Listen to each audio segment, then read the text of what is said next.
Writing long sentences is like adding water to tea. The more words, the weaker the message. Hello everyone, welcome to the channel Enlightening World. Now, as I've mentioned about sentences in my quote, today we are going to learn sentences and its type. Before moving further to the video, don't forget to hit the like button and do subscribe my channel. Now, to begin, let's understand what is a sentence. A sentence is a group of words. It should have three characteristics. That means it should follow these 3 points to become a sentence. Point number 1. It should express a complete thought or meaning. For example, the blue is sky. They are the group of words, but are they conveying a proper meaning? No. On rearranging, we'll get a proper meaning. For example, the sky is blue. Now I am getting a proper thought, I am getting a complete sense.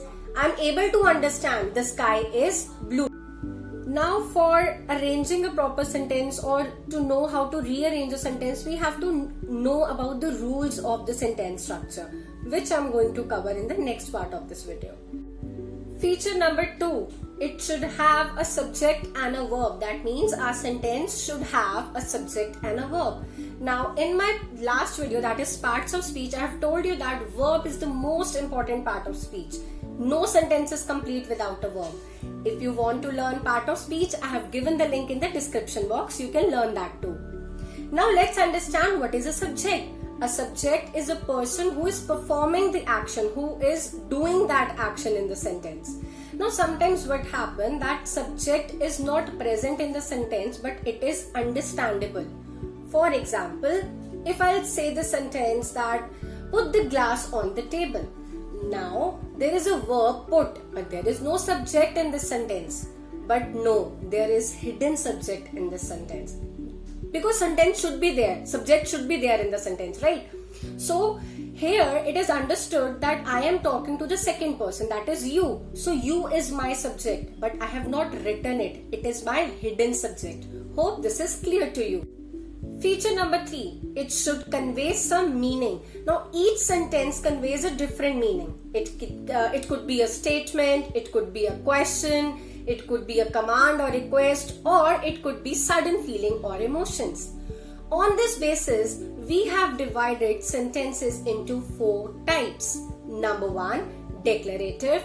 Number 2, interrogative. Number 3, imperative. And number 4, exclamatory. Now we'll study all these types in detail.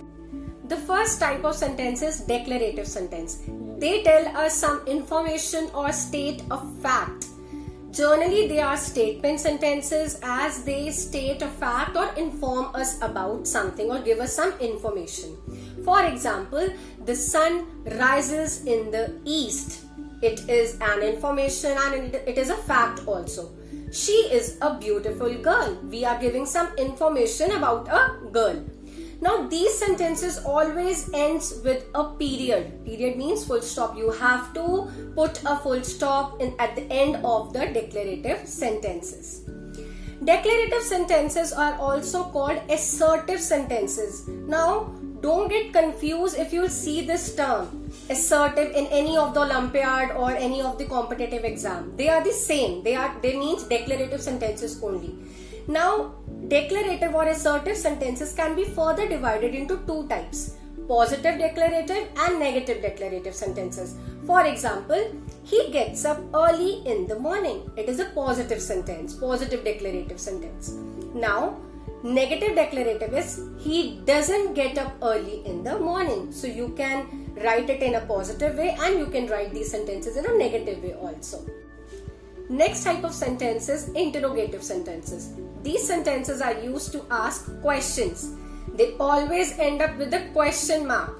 Now words like why, who, how, what, where, when, they are the question words. We all also call them WH family words. Now why WH family? Because they're generally starting or beginning with W or H. So we call them WH family words and it is you and these words are used to frame interrogative sentences generally. For example, where are you going? Why are you sad? When is your birthday? Now, sometimes what happens that sometimes we can frame the interrogative sentences by using auxiliary verbs or helping verbs. For example, are you coming with us? Will you go to school tomorrow? Now I am beginning my question here with the auxiliary verb like will or are. They are the helping verbs. Is, am, are, will, has, have, was, were. All these are auxiliary verbs or helping verbs. So this is all about interrogative sentences. Now the next type of sentences, imperative sentences. These sentences are used to give some command or to make some request. Now it can end with a full stop or an exclamation mark depend on how you are speaking this sentence or how much force you are using in speaking this sentence. Let's understand in a clear way. For example, put this key in my drawer. Now I am speaking it in a normal tone, so I'll put a full stop there. Like put this key in my drawer. Sentence number 2. Wait for me. Now I am using force in this sentence. Like I am shouting or I am forcing or I am saying it with an impact. So I'll use an exclamation mark here. Now see this sentence. Please give me your maths book. Now here I am requesting, as imperative sentences are used to make request also. So while requesting someone, we cannot use force in our tone, right? So here we'll put a period or a full stop. Hope it's clear to you now. The last type of sentence is exclamatory sentences. These sentences are used to express sudden feelings or emotions. They always end up with an exclamation mark. Watch my tone and see these examples. Number 1. What a huge fish! Now here I am expressing the emotion of surprise. I am surprised to see that fish. Number 2. What a pleasant day! I am so happy to see the day today. I am expressing the emotion of happiness here. So it is visible in my tone. Number 3. She's such a nice lady. Now here I am satisfied on meeting this lady, or I am expressing the emotion of satisfaction here. So you should be careful while using these sentences. You should be more careful about your tone so that the other person should get the right emotion. Hope this is clear to you.